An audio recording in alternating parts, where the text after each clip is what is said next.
طول عمرنا نسمع على ان في اثار من ملك تاني خدها، اشهر اسمه الاثر ده. انا بقى النهارده في الحلقه دي هوريكم ازاي بيتم قشط هذه الاسامي وبيبقى ايه الاثار اللي بتدل عليه.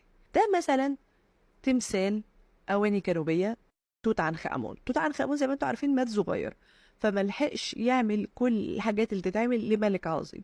طيب احنا دلوقتي عايزين ناخد القطع الأثرية أو القطع الجنائزية تكون معمولة، لأن الملك حتى لو قعد سنة يتحنط الحاجات دي مش تخلص في الوقت ده. فكان خدوا حاجات بتاعة الملكة نفرتيتي وحطوا عليها اسم الملك توت عنخ آمون، وده زي ما انتم شايفين واضح ان قشط فيه باين، ده ترجيح انها بتاعت تيتي.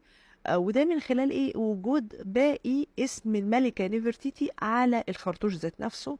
فمن هنا بيتم إثبات إن هذا الأثر لا يعود لتوت عنخ آمون وبيعود لنفرتيتي. طيب إيه الأسباب؟ ممكن تكون هي نفرتيتي ذات نفسها اتبرعت بالحاجات بتاعتها للملك توت عنخ آمون، مش لازم يكون تم اغتصاب الموضوع ده بالعافية، أو فده أثر من ضمن الآثار اللي ليه أسبابه. ما ينفعش نعمم، لازم لما نتكلم عن إن فلان اغتصب أثر فلان نتكلم بالأسباب اللي تخص هذه المرحلة وهذا الشخص، وليس تعميم لباقي الحضارة المصرية القديمة.